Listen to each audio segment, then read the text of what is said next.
thank you so much, everybody, for coming out tonight. We know that obviously it's been the weather and the change of it and everything else, so I know the efforts that's come into this. So we appreciate you being able to join us in what's a very special panel that we've had here today to discuss. I think that's an important discussion, which is the next generation of sporting fans, of course, hosted by the Royal Television Society. So we appreciate all of the efforts. I will give house orders, as they say, and introduce myself first. So my name is JD Dyer. I'm your host. I know I've worked with these guys, but I'm your host, so we're going to make sure that we interact together so you get the most out of tonight. But a little bit into my history. Probably been covering sports for maybe the better part of a decade now. Covered some of the largest sporting events that could probably be imagined, from the Olympic Games, NBA Finals, pay-per-view fights, and including Alexander Usyk versus Tyson Fury. So I've had a wild breast of how this landscape in terms of sporting fan engagement has been. And I always classify myself as someone who was almost caught in between two generations, because yes, I've been doing it for a long time, but I would still like to classify myself as a young man. Maybe not in the mornings, but you weren't supposed to laugh at that part. That wasn't the part you're supposed to laugh at. But I would say this is an important discussion. We have a group of industry experts here who are going to give you a little bit into who they are as people, a little bit about their journeys, and more importantly, give us the insights to what they see for the next generation. So I think this is the perfect time to probably give you guys a roll call, as they say, right? I need a little bit of help, though. This is why I want us to engage together. So when I do give them the introduction, can we give them a little bit of a round of applause? That'd be all right? Yes. No, come on, we can do a little bit more energy. Can I give them a little bit more of a round of applause? Yes. Okay, so going down the line, ladies and gentlemen, help me welcome our panellists tonight. First of all, we have Scott Young, a Group SVP, Content Production and Business Operations at Warner Brothers Discovery across the whole of Europe. Woo! Thank you, JD. Secondly, we have Claire Velotti, who's also a non-executive director. She's been a part of Genius Sports for a long time and a founding partner of Halo Ventures. Woo! And last but not least, a good friend of mine, and something I've enjoyed watching his growth in the industry, even though I would say that we're probably about the same age. I like the wink, that gives me all I need to know. But this is Joshua Barnett, a managing director of After Party Studios.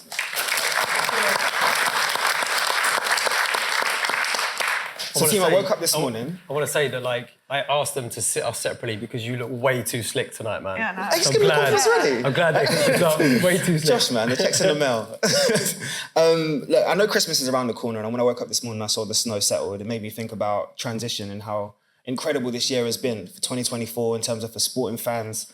Us involved in the industry, we've been involved in some of the most iconic moments. So I think it's important for our audience to first of all get a flavour for who you are as individuals, your journey, and probably your standout moment for 2024 as individuals. So Scott, do you mind kicking us off?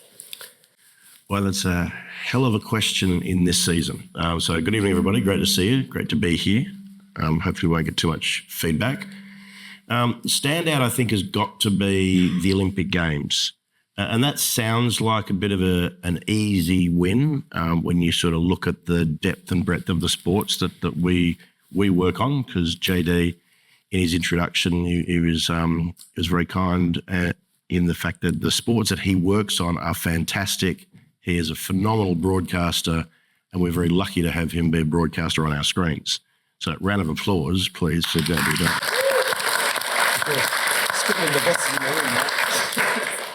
Look, and I think what the Olympic Games represents is it's 10,500 athletes that come together in a 17-day competition to live their dream. Right? And ideally, their dream is to win a medal. And we are very lucky as broadcasters to capture their story.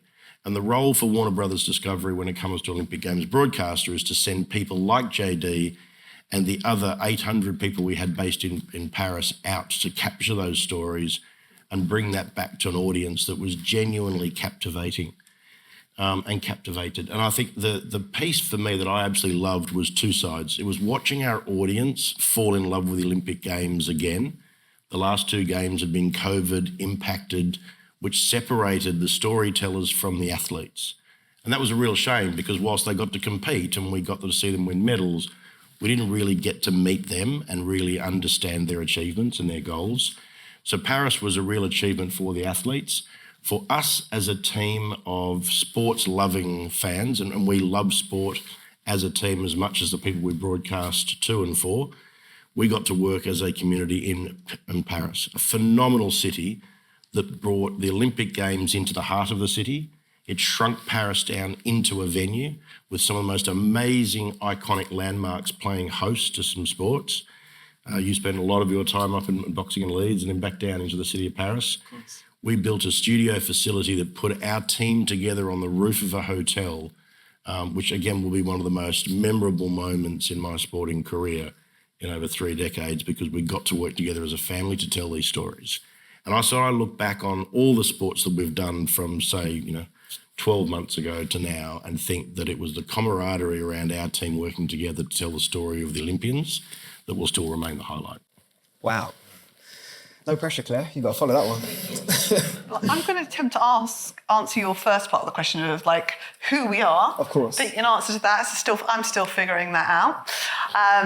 But I think just to give you context on my perspective on this is that I suppose all my career I've always been in the disruptive space, from sort of starting in the advertising world, trying to communicate to audiences, but I was doing it, I'm afraid to say, I'm a lot older than you are, before Google or Facebook, what's now Meta, existed, right? So it was really early days. So I've always been passionate and fascinated about how can you disrupt or just enhance or change and evolve how you communicate, and whether it's customers, consumers, fans, but fundamentally people, right? And I think that's a really fascinating area that's kind of shaped my career. I then went to Facebook in the early days, and then was very early on at Snapchat, which I think has done a lot to change how you kind of engage from a fan experience. And that's what led me to be on the board of Genius. So what's kind of been my big sporting highlight this year was actually becoming a non-exec of Genius Sports, because you kind of experience sports. For me, it's from documentaries. I love sporting documentaries, but I watch my husband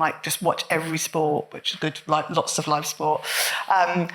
But never really appreciating the power of what goes on behind it, and this sort of intersection of basically data and technology that, without us even realising, is fundamentally changing the fan experience in so many ways, which I know we're going to explore. But that really excites me, because I think we use the word data quite a lot in every industry.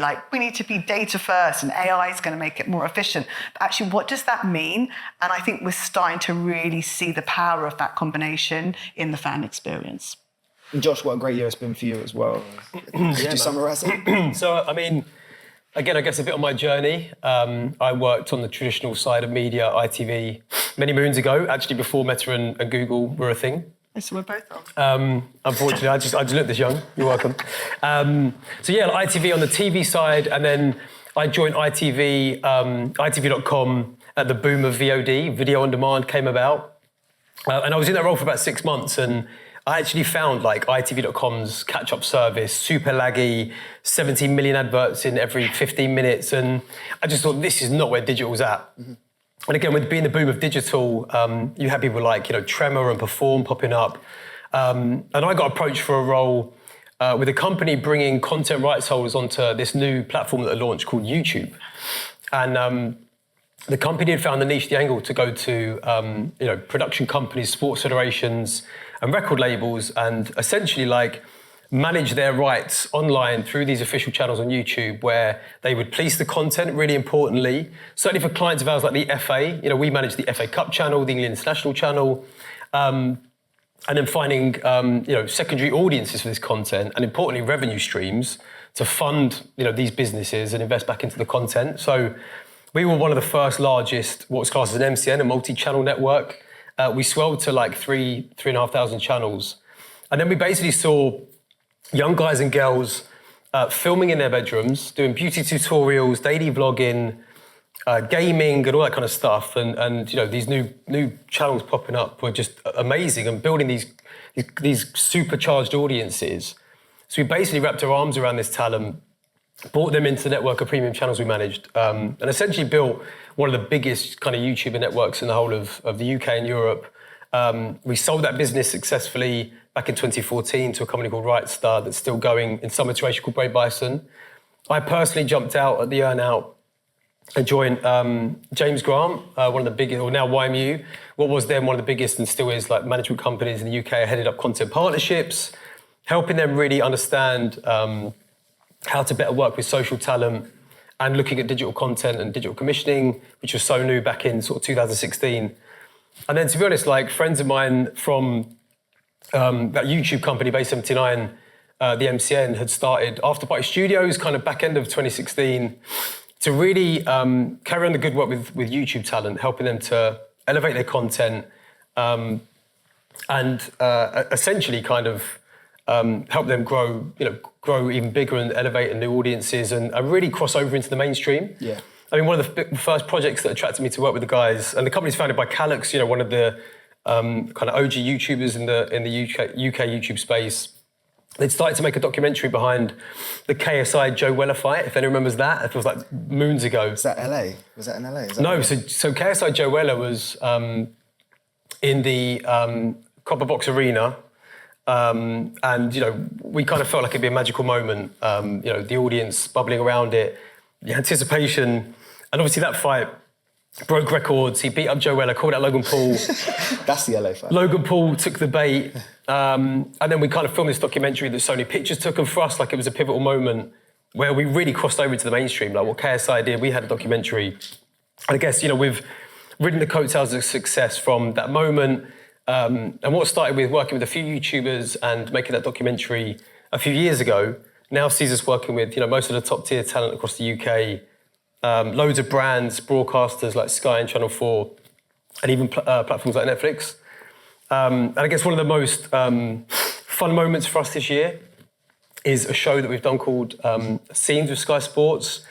They came to us last year with a brief for hitting a next-gen audience, and we've done that and some through this season. Last season, we hit 72 million views across the series, which I'm sure we'll talk a bit more kind of as we go through the session, but there's a clip to play I'd love to show everyone to get into that jam. Yes, people, welcome back to Scenes! What's going on here?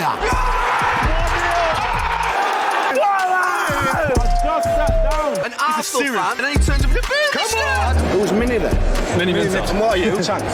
Chunk. They put us on the screen, everyone's booing, Specs. The son's called Yaya, named after Yaya Toure.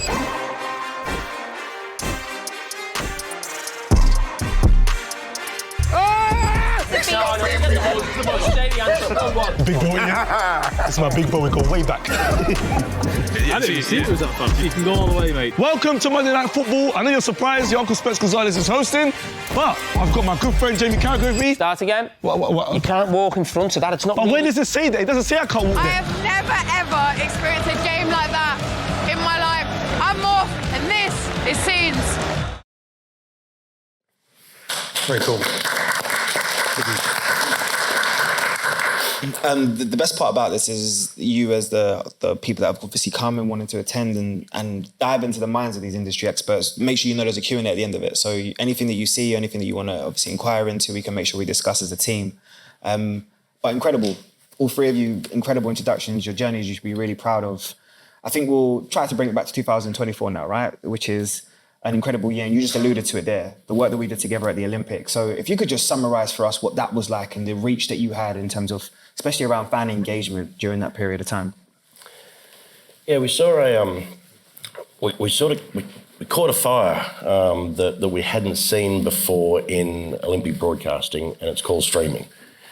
And I mean, we're sort of talking about the early days of. I mean, I remember making television before mobile phones were invented. So if you want to get old, which was a lot easier, by the way, because everyone just turned up when they were told to, rather than WhatsApping how late you're going to be. But you sort of go back and suddenly, and streaming's been around for a long time, and everybody who knows Netflix is where the usual default goes to for streaming. We've been streaming sport for a long time, and the Eurosport Player is one of the oldest sports streaming apps that's been around for a long, long time. But something happened in Paris that was quite unique. So we broadcast every moment of the Olympic Games that was produced. So it's roughly 3,800 hours of live competition, and when you add on the studio programs and you just wrap around programming, it's about 4,200 hours. So that is normally delivered on a linear channel where a producer will decide what you're going to watch, and you sit in front of a television, usually cabled to your wall, and you sit there for as long as you can possibly endure somebody else's decision-making process. For what happened in Paris is we broadcast every moment of the games on Max, which was launched across Europe, or Discovery Plus, which is here in the UK still, and in Italy and Germany. And every moment of the games was suddenly consumed by an audience in the UK and Europe to the tune of 7 billion minutes over the duration of the games. 19 days, 7 billion minutes of content. So it's equivalent to one person watching Max for 13,300 years. Right. On August 4, which was the date where the greatest sporting events happened on one day, 600 million minutes were consumed in one day. And that's where I come back to Catching a Fire, because I think suddenly the audience worked out they could watch what they wanted, when they wanted, where they wanted. The Olympic Games were now portable in a device you could pick up, and no matter where you were for the duration of Paris, you could endure that. You could choose what you wanted. If you wanted to watch archery all day long, knock yourself out. And in that product, we also gave you medal alerts. So if you were watching a sport and you were starting to surf through sports you would never normally consume, a medal alert would come up and say, don't forget, you're not going to miss out. Right now, there's a gold medal in swimming. So the fear of missing out was dealt with. And then we also had timeline markers. So if you dived into a sport halfway through, the markers would come up and tell you when the sport started, when the best moments had happened, when certain medals had actually taken place. So it became a very functional tool that people could use. And I think the great part of that is engagement was really high. We'll never see a Games go back to 2 linear channels again. We have the Olympics through to 2032. We will never be able to deliver the Olympic Games purely on either Eurosport or here TNT Sports. Linear channels are really important as Barker channels. They're really important for a certain audience who likes to sit down and watch traditional television. Linear television is not dead, right? It's a very nice catch cry for people who are trying to get rid of it, but it's here to stay for a long time. But I think for a particular audience, an audience that actually wants to be more portable, more social, with their friends, sharing experiences, then something like the Olympic Games or even Premier League or even Autumn Nations series, which we're seeing right now across our screens, this is where portability and choice comes into it. So the Olympic Games for us was a real turning point. Not only that, we did 5.2 billion social media starts. We did over 7.5 billion engagements on social media. We did more impressions on social media than NBC did in the US, which again, all just goes to this catch a fire scenario that we saw out of the Olympics going, the story is not just the athlete competing, but it's what happened when the athlete got up. Right? This is the first time the Olympics allowed athletes to share their experience on their own social media platforms. Something we weren't overly pleased about when the IOC announced this, because the Olympics aren't cheap. We're one of the highest paying broadcasters around the world. So when someone says, by the way, we're going to give your rights away to somebody else and she'll be right, we tend to react quite differently to the she'll be right method. But the field of play is what we ultimately needed to protect, which is where the competition is. And we saw the athletes go on social media and start to share their passion for the games. We saw what they had for breakfast, who they were talking to, who they ran into in the athletes' village. And that then fell through into, well, now I've seen this on whichever site I'm on. Now I'm going to have to go and watch it live on the channels that I've got it. So I think, you get back into your previous world of Snap. I mean, it would have been fascinating to see how this groundswell would have taken place a couple of Olympics ago. And even if they had done this behind the COVID wall, we may have seen a different Olympics in Tokyo and Beijing, because the athletes may have been able to share the stories we couldn't share with them because we couldn't access them. So I think the Games for us was a really inspirational moment, which I touched on earlier about just the connectivity with those athletes. But for us as a broadcaster and a storyteller and people who like to connect fans with their heroes, I think there's a very different, extraordinary world out there now in sports broadcasting. I was going to say, weirdly, in the past, as I was trying to, in my old life, and I'll talk about my new life in a bit, but in my old life, when I was trying to steal share from TV, I actually always felt very passionate that sort of the linear world wasn't dead at all. And actually all the on-demand, the social, all the behind, was actually adding to the linear world, because actually it's made that feel more of a moment. And actually everything around it, and actually it's bringing new fans into sports. Like, I'm a prime example. In the past, I had no interest in watching a lot of live sports because I watch a lot of behind the scenes. I look at Simone Biles on Snap, and then I'm like, oh, how has she got on the Olympics? Yeah. And so I think it's just, I hate the word holistic, but it is. The world has become very connected. And I think you have to think about, I always used to say, you put the fan or the customer first and see it through their lens, which isn't linear versus social versus this. It's actually just they consume things in this different way at different times. And you have to serve all of those elements. But I absolutely agree with you. Linear is certainly not dead. If anything, I think it is more of a valuable moment that leads up. It's like the lead up, and everything else is creating the noise to that lead up. Yeah, it's going to take a full generation, I think, to get to that acceptance you don't need linear television. And the numbers we see in the US are very different to Europe. Yeah. Now, the US is happily disconnected from traditional television. 23% of homes in the US rely on connected television. That's up 70% here. It's 91% in Italy. Right? Europe is very, very different when it comes to reliance on connected television. But as this generation starts to come through, 5G starts to take hold, the devices are better, slightly bigger. It's very hard to watch a fantastic sporting event like this, right? And the other problem is it's very hard to really hear it. Because that's the other great thing about sport. It is visceral, right? The noise of sport and the fans of sport are spectacular.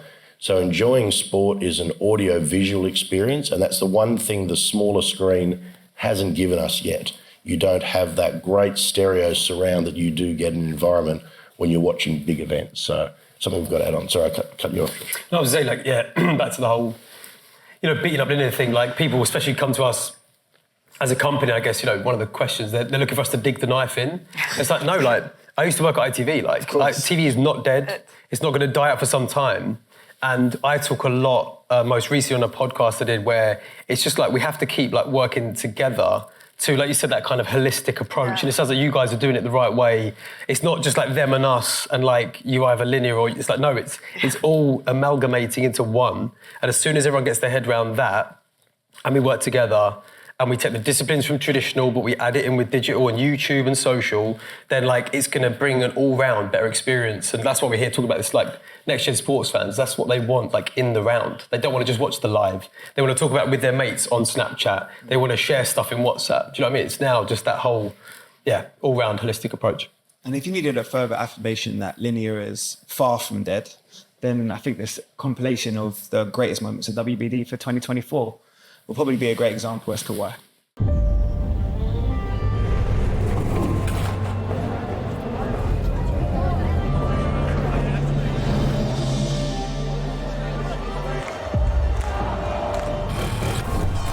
I'm so excited.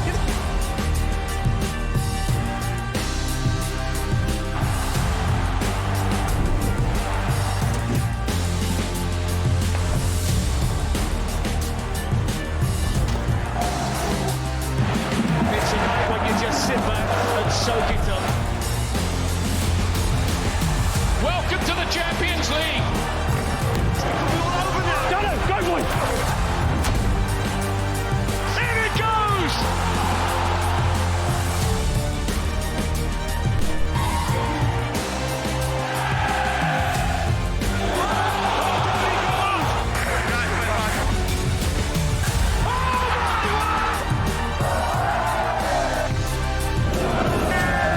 Coming in! I don't believe it. Take one. That's a nudge. Oh, look at him. Where's my tickets? I don't get them myself. So it's going to be a fast and furious climb.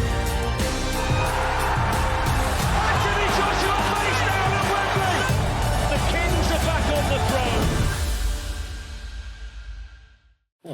I was just saying, I still get chills thinking about the amount of things that we've actually done this year. It's been amazing. But Josh, it feels like the perfect time to bring you back in, because I think about the amount of mediums that you're in. When you speak about your traditional background, the digital space that you're in now, managing YouTubers, which I know is not probably the easiest thing in the world to do. So I just want to know, when you go into these conversations with so many different hats on, effectively, how do you manage to get such a balance between everything? I think, we had this sort of chat just before starting. I mean, for us, I guess we approach everything with a bit of that kind of creator mindset. That's how we talk about it. We act like a YouTuber, think like a YouTuber, founded by a YouTuber. I think for us, It's about giving the audiences the content that they want on the platforms they want to consume it. And whether that's like, a branded Ent series or a TVC that we're sort of capturing for online or a YouTube show, I think everything we do is just, so kind of in that creator mindset. We often talk about, how YouTubers are almost like a creative agency and broadcast business in one. Like they do the strategy, they do the creative, they do the production, they have the distribution channels. So we kind of, just have that, mentality, but just like blow it up to a bigger scale. Is it happening at a quick enough rate for you in terms of the influence that you're seeing the YouTubers have on traditional TV? I mean, look, it's getting there. Like I said, we've been going as a company. We just celebrated turning 8. I've been there, 7 years. They've been going. Obviously, we're waiting for me to come along and bring the magic. But look, 7 years ago, we were beating the drum. One of the things that really attracted me about joining the company was trying to sell the dream of like YouTube and YouTubers like into the mainstream. Like people, I mean, even now, people have gone beyond just knowing who KSI and like Amelia de Moldenberg is. But like a few years ago, it was like, even people were like, KSI, like, don't know who that is. It's like, he just sold like one of the biggest white collar boxing fighters of all time. Like, where have you been living? Mm-hmm. So we've been beating this drum for the longest time. And look, let's be honest, through COVID, it definitely supercharged people looking at the digital space, whilst a lot of people sort of weren't operating, YouTubers and digital kind of boomed. And look, people are now taking it more serious. Look, I'd love to say that people are moving quickly to really take hold of the opportunity, but they're not. We're still doing a huge education piece. I'm still beating the drum, although as we've been kind of moving to the market is moving to us. And even the fact I'm sitting in the room full of you amazing people tonight, like it just shows kind of where things are heading towards. And we'll continue to educate back to that kind of, it isn't them and us. It's like, this is how you can work in this space and operate. But yeah, like people like ITV, it saddens me to say, like, they are still just so far behind the times. And I've been saying, I'll come and help you. But I don't get it. I don't know why. Are they scared? But it's that whole kind of, Titanic iceberg. Like, you could steer away from the iceberg. Like, you've got time. And I feel like some people are going to get left behind. I do sometimes think so. Success metrics. Like if you speak to any creator, they talk about their community. If you speak to the sidemen and you just speak to how many subscribers they've got, how many people pay for their channels, like off the charts. Whereas if you look at traditional broadcast, it's about audience. And I'm not saying audience isn't valuable, but I think it can be more transactional. And so I think we're sometimes not comparing like apples with apples when we talk about audience versus like what creators have, because I think it is a very different type of community. It is, but the most surprising thing is like these guys dwarf views on their channels. Oh, yeah, like 100%. Compared to all of the broadcasters, like scary. Mm-hmm. So you're going to go, we're talking about coming to bring some of this audience like over to your content, to your platforms, to your broadcast channels. What are you missing? Do you know what I mean? Do you think it actually converts these days? I mean, if you've got 50 million views on YouTube, does that then live in that world to that audience, to that YouTube audience, and not leap to, say, an ITV or a TNT Sports? I mean, do they genuinely go hand in glove? Because I'm not sure they migrate because the audience doesn't migrate. You're never going to get, you're never going to get a full audience. But as long as you work with the talent on their terms, in content that works for them and that they know the audience is going to really enjoy. A few years ago, you saw this whole like people trying to just like pluck. I remember seeing like an Ant and Deck episode there was a YouTuber back in the day called Marcus Butler and Alfie Days. If anyone knows those guys, check them out. But they were huge at the time a few years ago, and they kind of just plucked these guys, stuck them in Ant and Deck's Saturday show. Yeah. And like no rhyme and reason, didn't understand why they were there. They were just running around, and the audience was just a bit like, who are these guys, and why am I coming to see you guys? Kind of these little. So no, like if you create content in the right way with the talent to really help convert an audience, you're not going to bring 20 million Sidemen fans to watch your show for 20 million on ITV, but yeah, you'll probably convert 10% of them that are super fans that want to see the Sidemen in that thing over here and be really interested. And that's what I think people have got to do more of. And like you see, like ITV, embraced the Sidemen, whereas for years they've been doing these game shows on their channel, and we've even tried to help, go to the channel, say, hey, why don't we do it officially in the studio with people like the Sidemen? And then you roll forward to earlier in the year, and they did The Will with ITV Studios, and it absolutely popped, and they took all of the plaudits ITV for allowing that to happen. And I genuinely think that will drive a new audience into watching The Will from seeing the Sidemen do their version of it. Yeah, I mean, we did a deal with YouTube for Paris 24 where we had content creators accredited under the normal traditional accreditation system, allowed into venues, close proximity to athletes to create content their way. And, there was some interesting conversations in our building as a traditional television broadcaster going, how's this going to work? We're going to try and be church and state at the same time. But our digital team managed them brilliantly, and they had free rein, right? We had no expectations of how that would convert back to linear, but we definitely saw it convert to digital. So we saw, the sharing of that content across the tnt.co.uk ecosystem and the Eurosport.com ecosystem far more than linear. So I think if you've got a rounded business where you've got linear streaming and web app and social, then I think that's where you probably see a better connection than back into the traditional. Definitely, man. And that's where Scenes comes into play so nicely. I mean, the first few episodes of Scenes was interesting, man. Going into that traditional Sky Sports broadcast team. I was very interested to see how he was going to Premier League, they were like, what the fuck are these guys doing? Running around, who is this Specs Gonzalez? What is going on? But then they saw the content and how the audience reacted, and all of a sudden they were like, because the point you made around athletes being allowed to jump on social for the first time. We have been doing that for years now. Even we launched a Sports Sense platform called a few years ago, way ahead of its time, where we were, all about the characters that make sport entertaining. For so many years, you'd seen sports stars be almost this unobtainable thing. The Bugattis, the private jets. And we launched this Sports Sense platform to really bring big athletes, mostly started with footballers, into these kind of relatable YouTube formats with YouTubers, shining a light on them and their characters no one had ever really seen before. And the audience loved it. And I remember bringing Mason Mount into an interview with Harry Pinero, and his eyes just lit up. And I remember his mum and brother, after the interview, saying that's the best interview, the most relaxed we've ever seen him. Why is that? Because Mason Mount grew up watching Harry Pinero on YouTube. Do you know what I mean? I will say something, as someone who is almost caught in between two generations, as someone who's obviously coming from a traditional background, but very much a lot of my peers are Harry Pinero's age, Craig Mitch and the rest of them. You do take elements from what they have done, and you would be in denial as a traditional broadcaster to not look at the content that they're producing with the same athletes and not seeing the way that it's translated on screen and the reactions. As you say, but you said the best thing, which I think was most important at the top of this, which was it doesn't have to be A and B now. We can actually make it as one, where it connects, and there's a space for that to live and there's a space for that to live. And this is where I think you have lived in an interesting dynamic for the last 2 decades, because you're almost ahead of your time. Before all of these content creators were given the platforms, you were part of a massive team, of course, of Snapchat, and you've done massive things in terms of across Europe and the Middle East.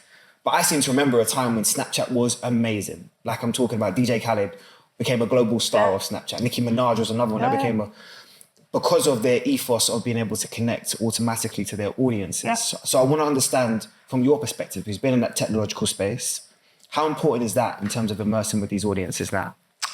Yeah, I mean, it goes back to kind of just decades. People just want to connect on a human level, right? That hasn't changed.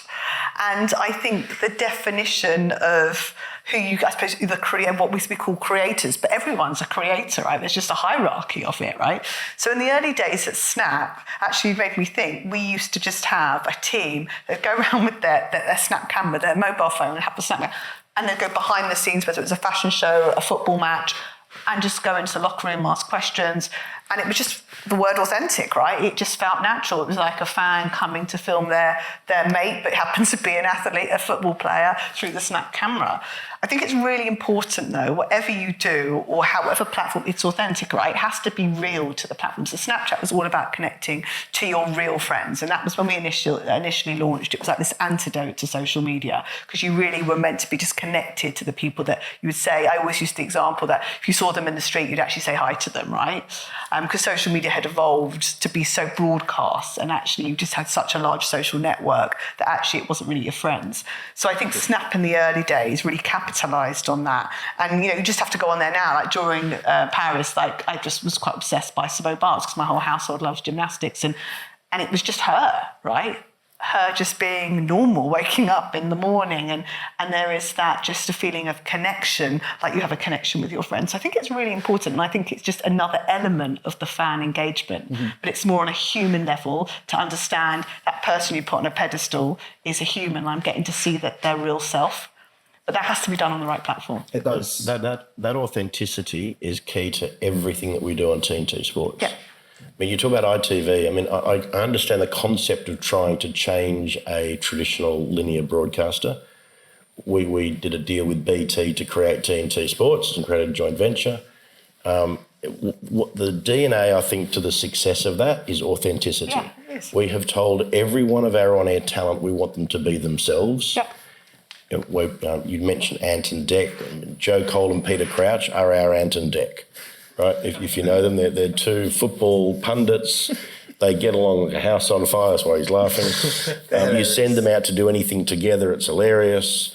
Peter Crouch tried to recreate a goal that was scored. He landed on his head. It really hurt him. It did 31 million views because it's authentic, because Joe was standing there laughing his head off at his mate, and that was something you couldn't possibly create. Right, there wasn't a stage. We didn't say run down here and put slippery shoes on and try. And the content that we see, again, catch fire is the stuff that is where the talent are enjoying themselves. They're behind the scenes. You'll see, Rio start to do it at some of the Champions League matches where they'll start just live broadcasting from the makeup room at 5 o'clock, 2 hours before they go to air. I told them to stop doing that. But they were doing like their friends. Like, another good example in the early days of Snap, it wasn't sport, but we had a daily news show run and produced by one of the biggest broadcasters in the US. And I remember going over to New York, and the Snapchat team, the broadcasters that were broadcasting on Snap for this big broadcaster, was literally just in the corridor. I was like, oh, is this it? And it looked really but it was just so natural to Snapchat. And yet then you had the polished team over there, like literally as a traditional broadcaster will doing, the news.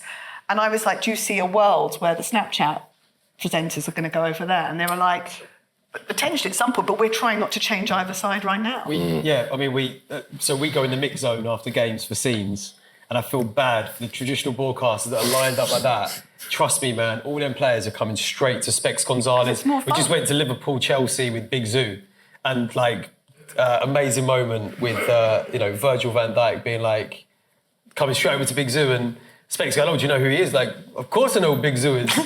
And mad moments. We've already seen that with a show like Scenes. So I would ask you all then, and this is probably a question for everybody. We all, I'm guessing most people watched Mike Tyson versus Jake Paul. See, a couple of laughters in it. We can all have our separate opinions about it and discuss afterwards, but watching a streaming platform, which is using a lot of influencers, a lot of people from different backgrounds, cover what was arguably the biggest sporting event of a long time in the boxing world, from a views perspective anyway. How did that make you feel in terms of for where we're trying to be now in terms of balance? Well, the question's in two parts. The streaming event part, no problem. I mean, more the merrier. I mean, there are streaming broadcasters now, and there are traditional linear broadcasters, and then there's a business like WBD, which is all of the above. That event particularly, personally, I think it was a bit of a gimmick. I think, Mike Tyson is an absolute legend, and to be caught up in that, unfortunately, I don't think is probably fair game, because it was exactly what it was going to be. Of course. It made a load of money. It got a phenomenal fan base. He made a bunch of money maybe he needed in his back pocket. I don't think the result was a surprise to anybody, but it was what it was. So, again, the intersection of sport and entertainment is where we're probably closely now more aligned in an event like that. And what actually was that? Right? Because Jake Paul was always going to win. Yeah, I mean, we've just done a really fun something with Netflix and WWE. So WWE is coming to Netflix in a big way, 2025. January. If you didn't hear it yet, you heard it here kind of first. They push advertisements. I've seen them. So yeah, like big deal, multi-billion dollar deal, taking Raw to Netflix, and we shot this thing with these amazing wrestlers that are such good actors, and that's what wrestling is. And that's where, as you said, Scott, like the gimmick of it, like it is a gimmick. Like you'd have to be a bit of a schmuck to go into that fight not knowing that there's a contract that says you can't knock him out, you can't knock him out, make it go the distance, lads, put on a show, the slap in the weigh-in. It's kind of akin to WWE, right? But you still buy into the characters, you buy into the drama, it's kind of sports, it's entertainment. And, I guess because I've been in the boxing YouTuber crossover bit for a while now, I'm a bit like, God, how much longer could this go on for? But, man, they are printing views, they're printing money, and it's entertaining audiences globally, so can't knock them. Yeah, I probably have a slightly different perspective. So I have no interest generally in boxing, as we were discussing earlier, but I watched the entire documentary, like literally before my husband did, and had lots of opinions on it, which I wouldn't before would have had like a care in the world. If you think about whatever you think of Jake Paul and his brother, at the end of the day, they have a very kind of Gen Z following. And so actually for boxing, even though it was gimmicky, actually, has that brought a new audience, the next generation into the sport? Is that a good thing for the sport? Yeah, hopefully if it can go back on to be kind of a sport, not a gimmick. Mm-hmm. But it's woken people up to something that's interesting. Let's be candid, for most generations, like a lot of the generations, we think Mike Tyson's obviously whatever, we think extraordinary, like he's had an extraordinary career. But for a young generation, they don't know who he is. And actually he was on Snapchat, just and I think, would he have been on there before? So actually, all in all, I think that's a really positive thing for the sport, and it's expanded the fan base. So that's a win. 100%. Like the one thing we saw, keep in mind early days, like the thing that started all of this off was KSI Joe Weller that made the doc. Go and check it out. KSI Can't Lose. It's worth a watch because it will give you the heritage of how it all started and where it started. And that was one of the great things, even back then. It was that, sort of bringing fans in to didn't care about boxing, weren't interested. And now, Vidal Riley, that was KSI's coach for the Joe Weller first Logan Paul fight, is now one of Sky Sports' biggest kind of sports boxing commentators and pundits. It's mad to see how it's grown audiences and careers. And I think you can only look at it in a positive way for me. So I'll ask you all now, because the pressing question we all want to know is, so our future. We talked about integration, we talked about how it doesn't have to be so much an A and B, we can now be collective together in terms of this. The next generation of sporting fans, what do you think the next generation of sporting fans want to experience, especially all of the things that you've learned about the industry in 2024? They want to know the roundness of the whole story, right? And they want access to everything. Right? They don't just want to sit here and watch the beginning of the match and the end of the match. They want to know how the two fighters came together. They want to know the background of the two teams. They want to be there when the teams arrived at the pitch. They want to be as close to the players as possible. Our entire team, and you would know this from the commentary meetings, take me there and make me care are the two things we talk to our teams. The production team is the take me there part. So this year, for the first time, we put a player on a microphone. I put a microphone on a player during a Prem Rugby final match, right? And we actually had a raw experience, which we didn't play live, as agreed with the club. But afterwards, that VT we could play, we were on the pitch, you followed and heard everything that player, that captain of that team said, and they won the Prem Rugby ship. So you also got the emotion of them actually winning. But that highlights reel, rather than just be watch all the tackles and the tries and watch the score unfold, you went to a place you could never go before. We've actually had Premier League teams run out and practice carrying cameras. We innovate constantly because the audience wants to be on the field of play, right in the middle of it now. They no longer want to be on the sidelines. So innovation is a really cheap way to talk about what we're going to do next, but the idea of innovation is not just technology, it's through storytelling, it's through every possible platform we've got, it's through social media probably first, and broadcast second, and social media last. Into the value chain of the entire conversation around sport now doesn't start with the competition. The competition is the meat in the middle, right? And I don't disagree with your point around the fight. I just think the pure nature of what sport is versus sports entertainment versus sports documentaries. We made a documentary around Jonah Lomu, who is long past now a phenomenal legend in rugby, New Zealand rugby union player. And his memory has come back up because of the Autumn Nation series. people are coming back and reliving what it was like for the era of Jonah Lomu just because rugby's back as a topic of conversation. It's only really working because it's an asset sitting on a VOD, on a streaming platform. You go back not that far and that wasn't possible. It would have had to have been the hour that it was broadcast on the day, and if you missed it, you'd have to tell your friends. Yeah. Now, you can tweet your mate, you can do whatever you want, you can tell your friend by Snap, you can tell, go watch this, download it, click it, within 10 minutes you're watching the show. That is where sport is heading. It's never going to go back from the environment we are now. And as the audience become more savvy to how close we can take them to sport, right? And can they get in the middle of the ring? Can they be in the gloves for that fight? Then that's where they're going to want to be. And I think it's our responsibility to make sure we take the audience to be as immersed as possible every day possible. Because I've seen Snapchat, YouTube, TikTok hold their own weight. I don't think they're outside anymore. I think they're in the rooms very much dictating how these sporting events are occurring now. So you, as who's had such an expertise in terms of technology, you tell me what you want to see from those apps and those streaming platforms and what they can do going forward. Yeah, I'll answer your question, but I think it's just worth it, just throwing something out to the audience. So what I do in my day job now is I'm built a venture fund that is in deep tech. So I am now looking at the future, like 5-6 years out. So now the future in this world is not this, it's wearables. And so think about what we've discussed tonight, and you think about a world of wearables, and I think that just blows my mind when I think about fan engagement, sport. And I think that is something I think we should all be preparing for and thinking about what does that look like? Because actually the fan is already doing what we've just discussed tonight. So if we're just managing it and meeting their demands, I think we're going to get behind. And I feel very strongly about that. I've always said, as soon as your customer is there, then you're behind. Now, to answer your question, I think they will continue to be a really important platform, whether it's from just sort of going viral with content, interactions, having a one-to-one relationship.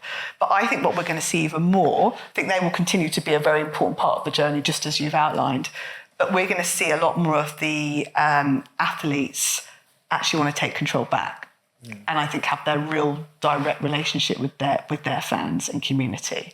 And I think we're just starting to see more of that, actually. And in the same way creators have done quite a good job of that, I think the athletes are realising they need to own more of that relationship. And you're seeing a lot of them. I do a lot of work with some of their venture funds, whether it's we're talking about AJ.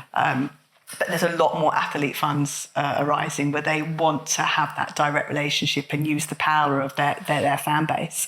And I think the third bit, which I think why social media has been so successful, is data.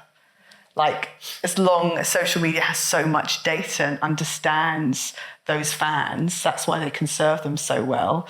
I think data is going to play a really important part in this future. And I know I'm biased because I'm on the board of Genius that has a lot of data. But I think don't underestimate that, because I think a lot of people have a lot of data, they don't know what to do with it. And those who figure that out and can then use AI to power that and serve a really meaningful journey to the fan base, they're going to win. I couldn't agree more. I think when I now think about, and this name might go over a lot of people's heads, but any basketball fans, Draymond Green gets off a court and goes and does a podcast episode on what he's just experienced on the court. Now, it couldn't get more direct than that. I'm seeing so many athletes now, instead of waiting for someone like myself to sit down and talk to them, they're going to go and tell you exactly how they feel directly. Now, that is changing the game, the landscape, and how things are evolving all the time. And I called you a trailblazer at the beginning of this for a reason, because you're one of the people that I think knocked down the doors initially that allow people to understand that they have their own voices and their own platform. So this is an important question to you too. What do you see for the next generation? I think, look, for us, we'll, I guess, continue to help bridge the gap. You know, like I said, from launching or doing the KSI doc years ago, launching a sports sense platform ahead of its time.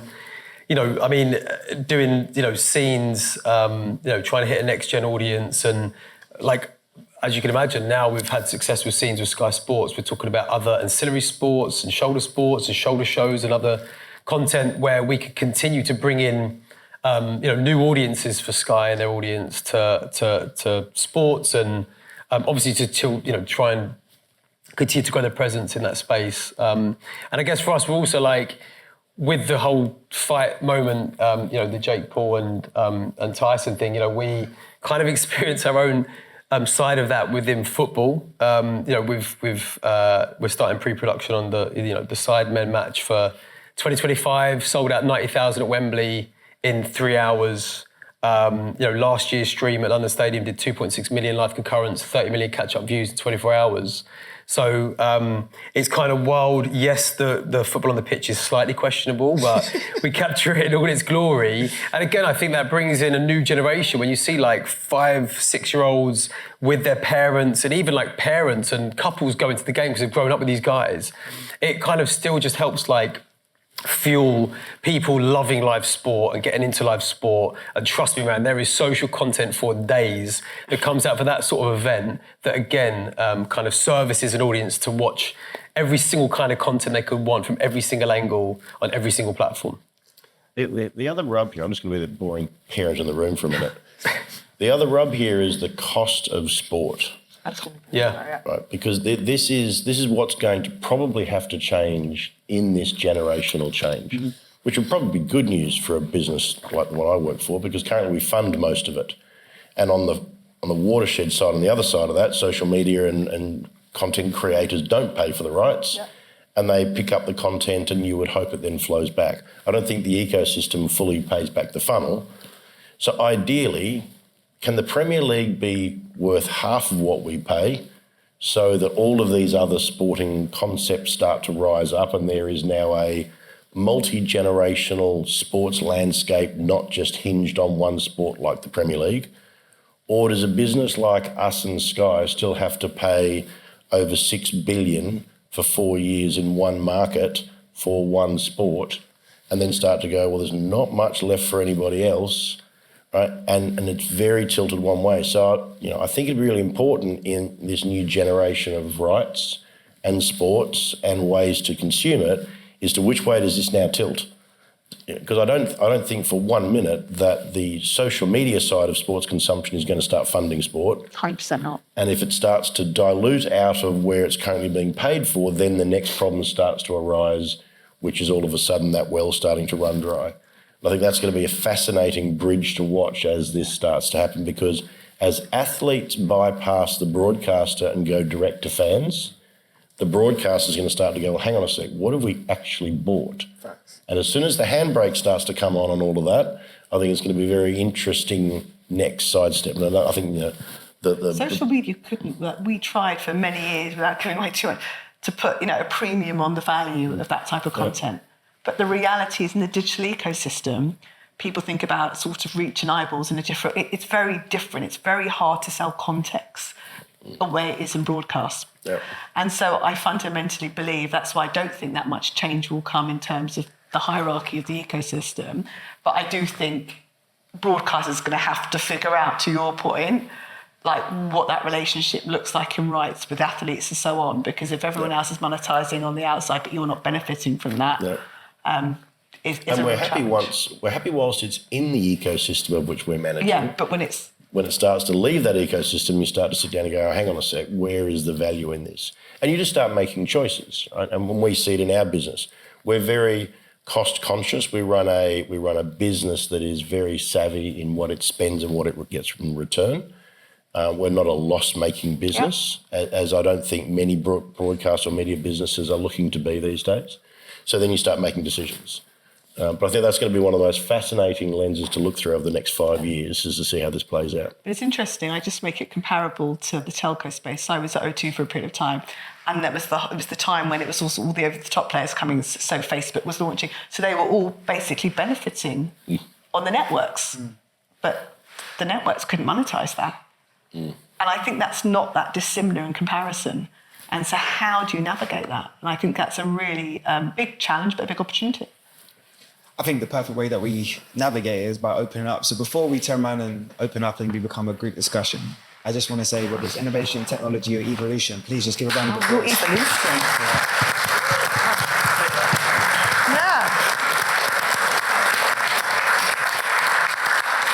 You guys have been super patient, super calm. It's been a brilliant audience to turn around and engage. But this is our chance now to press the industry leaders, right? So I think there's a couple of microphones that are floating around. If you have a couple of questions, don't let me start calling names out, because I know some of you by your first name.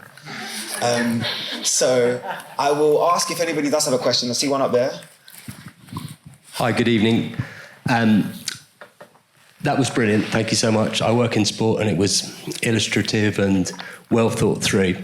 Mainly a question for Scott. Is there a responsibility, bearing in mind where we're going, for rights holders to remodel the way they do their rights cycle, bearing in mind that what you're telling me is that their broadcast isn't going to be as valuable in its current shape? And also, how does that impact on, let's say, the Premier League and the quality that the rights sales put back into the game? That is a very meaty question. A couple of things. It's not going to be not as valuable, right? Because value is in the eye of the beholder, right? So this country, as you probably worked out, I'm Australian. So when I got here, there's a couple of things I worked out very quickly.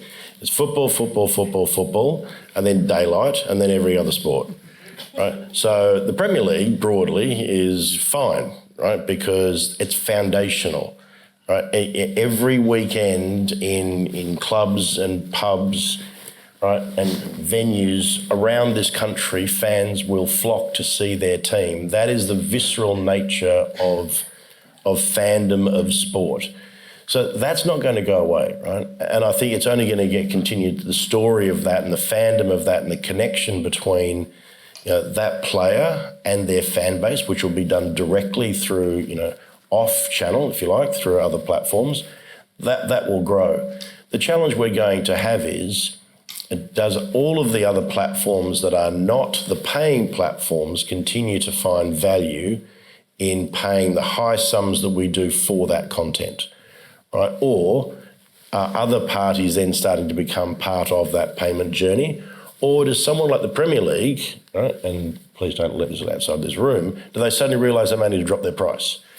Now, look, the broadcast community doesn't set the price for sporting rights, nor do we set the time frame. The sports rights cycle, so that it evolves from one cycle to the next. We're about to enter into a new Premier League contract in the next season. That's the first time in a long while we're going into a 4-year cycle, not a 3-year cycle with the Premier League. That's evolutionary in itself, just adding one more year to the cycle of Premier League. So it's a tough cycle to break, but it's more about the total ecosystem of all sports in this country after football, because football is always going to dominate in this country, as it does in most countries across Europe. I mean, the Premier League story is no different across every other major European country that has a league like the Premier League. I hope that answered your question. Thank you. So the Premier ever talks on it doing its own SVOD? There's that? You said you were about to get into probably another 4-year cycle. Why do they make so much money from selling the rights that they would lose money potentially by doing their own subscription platform? Yeah, I don't work for the Premier League, so I don't understand their entire business model. Well, I can tell you broadly, not a chance. I mean, they make more money internationally than they do domestically. So if you add those two together, the mathematics that they would need to do to actually produce the ability to actually bring that revenue in directly, I don't know why they would attempt that until they had a rights community like us declining to buy the rights. So I think it would be only fed by necessity, not by preference. Good answer. Great answer. I see one there, and I see a couple of ladies here as well. So we'll go ladies first, though, right? That is right. Hello, thank you very much for a great discussion. I just wanted to find out from you, how do you think you can convince broadcasters to refocus their priorities in terms of serving younger audiences? Because I know a lot of them are TV mad. They just want to sort out the TV aspect and leave social media to last, kind of thing. So I wonder how you can convince broadcasters to refocus. Who would you like the question to be answered by? Anyone who can answer. Okay. I'll leave it up to you three. Work it out. I think Sky Sports are a prime example. Like I said, they're not burying their heads in the sand. They see young audiences shifting away from TV, in general, not just within sport, right? So they're trying to get ahead of that and working with partners like us to kind of understand the content that young audiences want to watch. Alongside the brief for us hitting a next-gen audience with a show like Sky Sports Scenes, they also talked very much in the same vein as breaking new talent, because again, you've got, slightly, not to be ageist about it, but they've got an aging, bank of pundits, presenters that they've worked with for many, many years. And again, like some of those pundits aren't connected with the youth audience. So again, they've looked at bringing in, a new wave of presenters and pundits, and then again, working with people like us to go, who are the next people that we could bring through, which is why, Specs, trust me, man, sitting in a room with the head of football and the head of Sky Sports, them going like, sorry, I've watched this guy, I don't understand why is he being brought to the table here? And it's because, he is hitting an audience you want to watch. He's got a bit of heritage in sport, he will help us connect with this new audience. And I think, it's about the broadcasters just, like I said, not burying heads in the sand and bringing in the right partners and trying to strike a change rather than that whole kind of, Titanic iceberg moment happening. I always think, though, it's quite easy to sort of critique companies, right, when they have to go through change and serve a different customer base, but also managing shareholders and where the current revenue base is, right? And I think I kind of have more empathy for that. So I'm good at saying you've got to move on where the customers are going to be, but in practice, it's very hard to do. And if you think about a lot of leaders, a lot of CEOs are enrolled for 4 years on average? And so you've kind of got this sort of structured position where you're managing all these stakeholders. And so I think there's different ways of doing it. Some businesses sort of do incubation style and try and go, right, I'm going to have sort of a team here that are laser focused, that are going to keep being the curious team to push. Or I'm going to try and infiltrate. I mean, I see at the moment with AI, everyone's got an AI strategy. And whereas at the end of the day, it needs to be in the DNA and the company. That's quite hard to do. It takes time. So I think the reality is it's about making sure you've actually got the right talent in these businesses that are curious, that are asking the right questions, and they have to be at a senior level to actually, because someone's going to have to be brave and change the status quo to take some risks. And that's what, in the world I've come from, it's almost like we embrace failure and move on. I don't think we do such a good job of that in this country. I think we are very risk averse.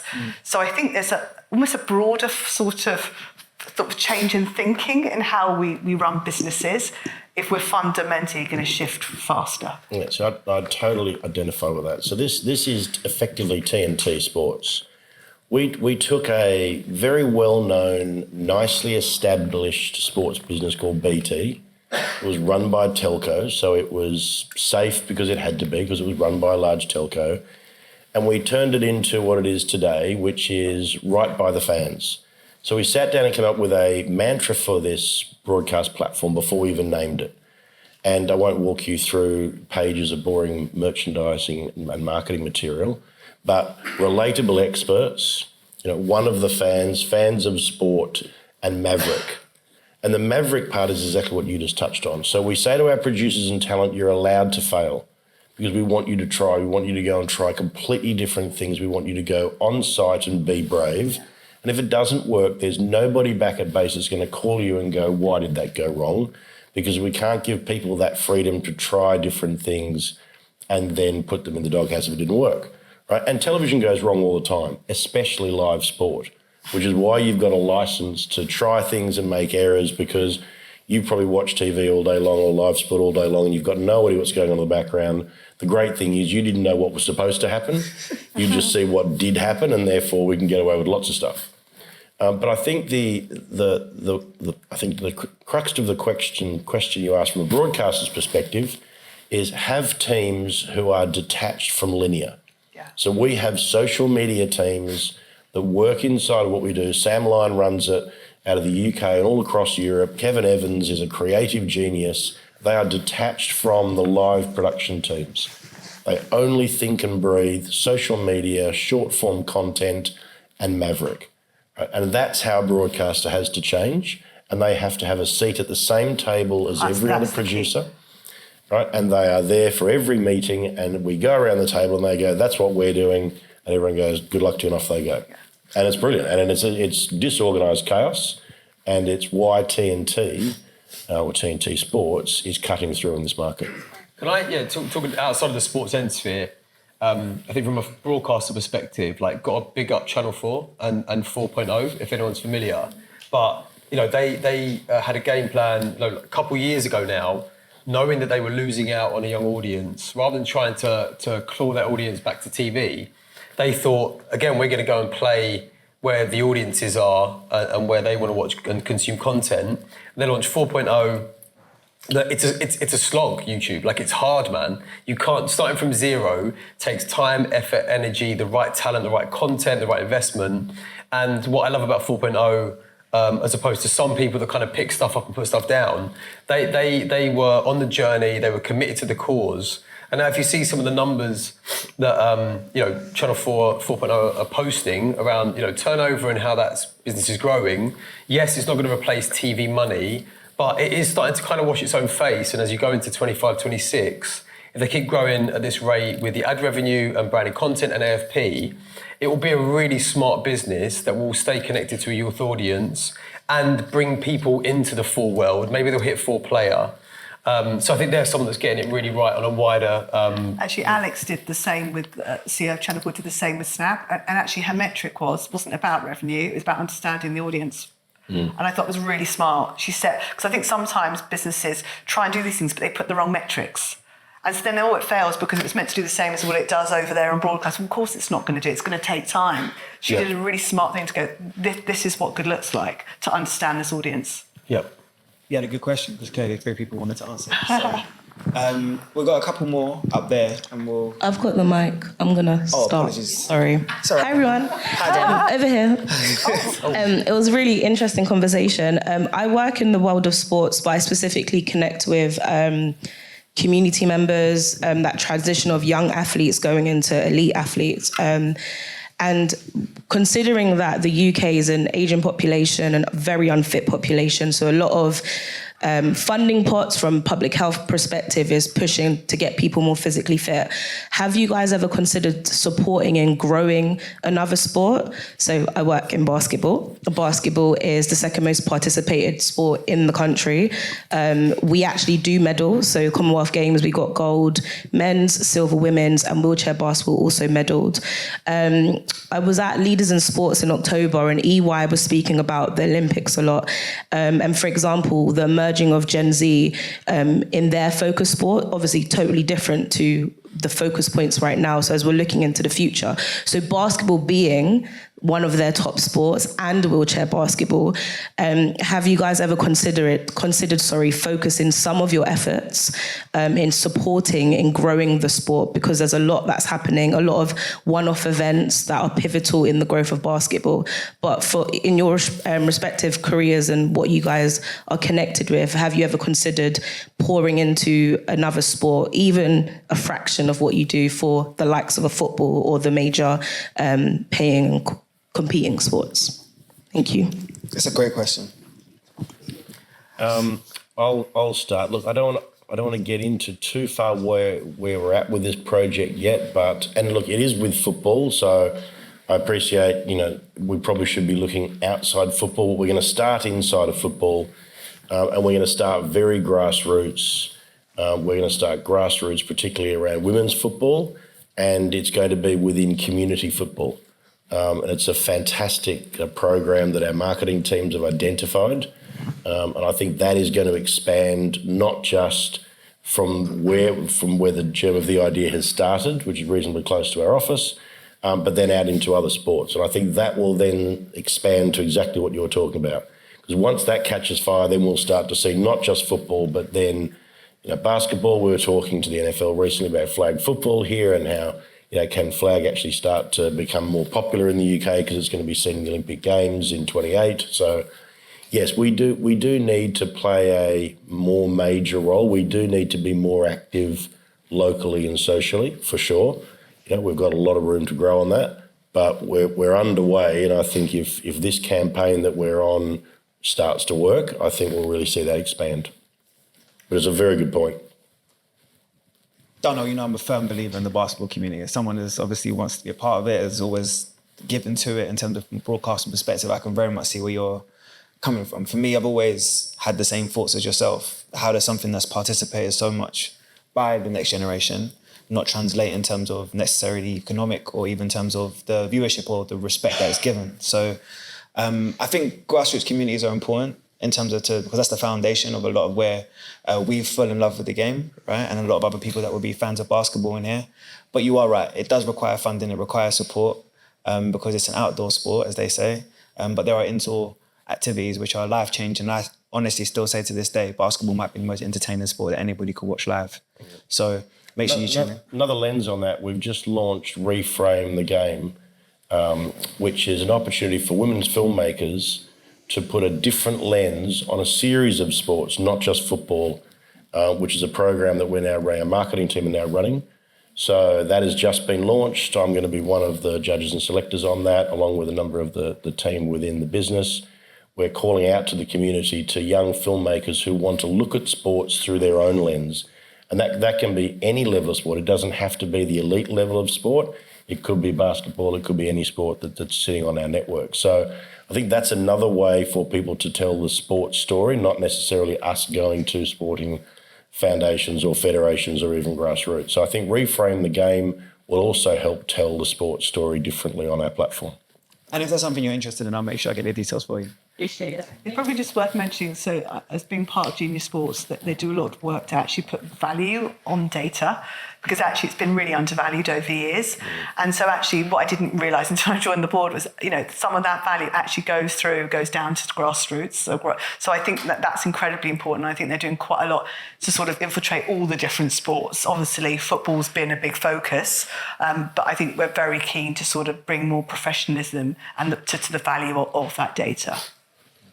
Great. Yeah. Hi. I've got a question for the panel about how the consumption of content now is changing towards individual stars rather than competitions, leagues, teams.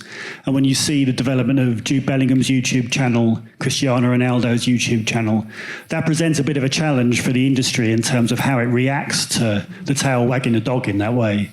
In particular for you, Scott, but the rest of the panel, to be interested in your thoughts as well. When you're negotiating your rights access and access to players, and then they suddenly start producing their own content in this way, what kind of challenge, how do you respond to that going forward? Do you want to pick that up first? Right, well, I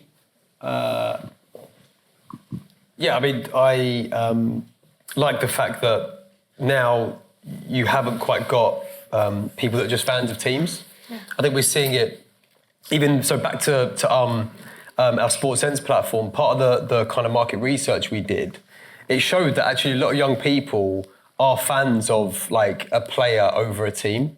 And that kind of then makes them follow different teams. And I love across, sort of the women's game that there's almost like a community feel to it. There isn't necessarily like a us v you and, this kind of football tribalism, which, I think is petering out. I think it's petering out in a good way. NFL, go to any NFL game, that comes to London, mate, it's so jovial, man. Like the way everyone is just like building that community. So I think it's just a really good thing. Like Jude jumping on YouTube, Cristiano Ronaldo, again, back to kind of just making that human touch, that, just that human connection, I think is super important. Like personally, in terms of content and how you connect with an audience and, help bring next gen, sort of audiences into sports. I could agree. Yeah. I definitely think it's, if I think about my younger cousins, who I always use as examples, they're not necessarily fans of teams. And I definitely think that comes, I studied in America, so I was flabbergasted when I went there, and genuinely a lot of my friends, they weren't fans of teams. They were just fans of certain players, and wherever that player went, they followed their journey. And I can respect it because I can understand, there's an element of loyalty to that person and to that individual rather than, the tribalism that we're used to here, which is I need to go up and down with my team. If we get relegated, I'm staying here. If we get promoted and win something, I'm staying here too. Yeah, but like even, we work with Sky Bet to help activate, Sky Bet have one of the longest running sponsorships in top flight football. They sponsor the EFL. And even though they've had years of potential access to all the EFL clubs, all 72 clubs, throughout a season, they get to spend time with 4 players and a manager. For years, they've never really maximised it. They'll sit down and do an interview like Ian Holloway, talking about the team and tactics, and you've got to be a fan of that club to care about that content. And the brief, again, that came to us was really striking a chord with a younger audience. And the content we produce, whether we're at Leeds or Norwich or Bromley, just got recently promoted to Football League, Football League. You're kind of coming in where you don't have to necessarily be a fan of that club. Like you're seeing a Billy Wingrove or a PK Humble or a Steve-O the Madman, with ballers on a pitch. One of our hero formats is called Levels. And it does genuinely level the playing field and brings audiences into that club to just, again, the most beautiful thing about the project for us when it came to us, no one's really shone a light on the EFL for years. Like now it's great, the rights are across various broadcasters and platforms and stuff, but no one's really ever cared about going in and shining a light again on the characters, the human touch. It's always been Premier League and Champions League, and now, if you've not seen it, go and check it out. League of 72 on YouTube. We're all about the characters and unearthing some amazing superstars in the process. And again, bringing in young audiences to care more about the EFL and those clubs and those teams. I can definitely attest to that as well. I just think it's a huge opportunity. I think it's like, would echo what you just said. I think, and it's where we started. It's about human connection. Yeah. And I think whether we like it or not, the new world we live in social media, whether it is an athlete, a celebrity or friend, you want to know everything about them and what they're up to. So I think it's sort of, the ship has sailed, right? You're not going to change it. Yeah. So I think it's on the clubs to figure out, well, how do they leverage that? Because actually I think it's a huge opportunity. Because actually, why do people, often like people like me who aren't traditional big sporting fans, watching half the things I watch is because, I know about that footballer, or I've heard about them, good or bad. I'm interested now. I'm sitting up. So I think it's an opportunity, but it's just got to be thought out how you leverage it. Yeah, I don't think it's a problem from a broadcaster's perspective. It's not a problem at all. But if you go to any major sporting event, people are wearing jerseys with numbers on their back with names, right? They're the people they identify with. That's the fandom, right? That's the magnetic passion between growing up as a young kid with a poster in your bedroom of a cricketer. When I grew up, loving cricket heroes in Australia, I didn't identify with the Australian cricket team. I identified with Dennis Lillee, who was a fast bowler who, was ahead of his time and created chaos whenever the English team came to tour Australia. That passion then makes you a fan of cricket. So I think you follow that. And if Dennis Lillee made a YouTube show in those days and all this was back when I was young growing up, I would have followed that religiously every day, and it would have made me go and watch cricket, which then brings the cycle back to the live broadcast. So I think so long as that ecosystem continues to work, that you really identify and get to know and continue that passionate connection with your athlete through whatever means that is, and then you come back to experience the live play, I think that really works. The only trick is, so long as those athletes don't withdraw their access from traditional broadcast because of that. Yeah. I think that's the balance the club's then got to work with to say, Ronaldo doesn't go, sorry, I have a direct connection with my fans now and no one can ever talk to me from a broadcast perspective. That's the rub. You'll be surprised when you're in the field. I will just we've got definitely one question up here. I don't think there was another question up there. So we'll make you the final question from what I can see here. Yeah, this will be the last one. Thank you so much. I felt like waiting for a bus. Wow. But the questions are great. It's here. Then two come at once, right? You know what I mean? That's what it felt like. Yeah. Before I do that, you guys are brilliant. My name's Variety D. I'm a stand-up comedian. Hello, hi. Yeah. I have to do it all the time because it's cold in here. My question is, as a, let me read it properly because this is raw time to say. Is this what you do for your stand-up? No, not even. I'll pay you. No, so my question is, so as a woman who is related to sports stars, so boxers and footballers, I'm a comic, so that's non-sports, and you guys were talking about it earlier, which I'm great you guys mentioned entertainment. Do you think it's possible in this country, because someone mentioned about the US and Australia, if a black female disabled comic can actually stand in the grounds of sports broadcasting? If not, or if I can, then why? And where's everybody else gone? Because only Adair, Tate and Kadina Cox I'm only seeing, and I've met them too, they're lovely, but they're tired. You know what I'm saying? Like, so, no, you're right.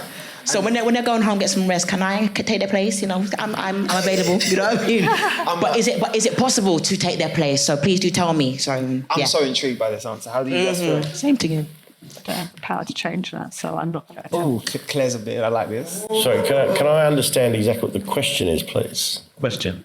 Oh, say again? What was the question? The actual. So it's possible for me to actually, for Britain to even see the changes of this generation, to see a black disabled comic be in the areas of sports, of British sports or international, and why? Yeah, I mean, I think this is definitely going to change because the traditional concept of putting a bunch of people behind a desk and that's the only way you can communicate sport is going to change. Yeah. It's changing now, and maybe it doesn't look like it's changing fast enough, but I think the other types of programs that I should talk about making, I mean, there are other ways for that interaction to take place, right? I think it will probably happen through YouTube type shows or the social media programs that we make on the side, not necessarily directly through the main broadcast today. But tomorrow it will definitely change because the intersection between sport and entertainment is coming whether we want it or not, right? And we just put Noel Gallagher, right, in front of an entire audience. We put him on a microphone and he commentated a football match. Yeah. Right, so some of our colleagues are from comms here. 10 o'clock that night, there's a crisis phone call going on because X is blown up because all the fans have gone, what have they done? They've put a singer commentating a football match. Right, now it was Sporting, which is a club from Portugal, versus Man City. So we took the view, you know what, there's really only one UK team here, so we're okay to be a little bit biased. Noel is a die-hard fan, right? He knows more about that club probably than half the people that were sitting there talking about it. The people we paid to report didn't know much about City as Noel did. So he's credible and he's funny. Half this country was desperate. They were crawling over each other to buy a ticket to see him. So, and all that showed us what, and you know, we rode out the wave of abuse and all of a sudden someone started writing an article going, maybe this wasn't such a bad idea. Somebody else wrote an article going, footballers are trying to be in the entertainment space, so why can't an entertainment person get involved in football for a minute? That's the most logical piece of journalism I've seen in football in 4 years. So I think to answer your question in a long way around, it's coming, right? All of this change is coming. It's coming, but can I come too? The answer to that specifically, we'll have to put some more research into, but you've opened the door. Thank you. There you go.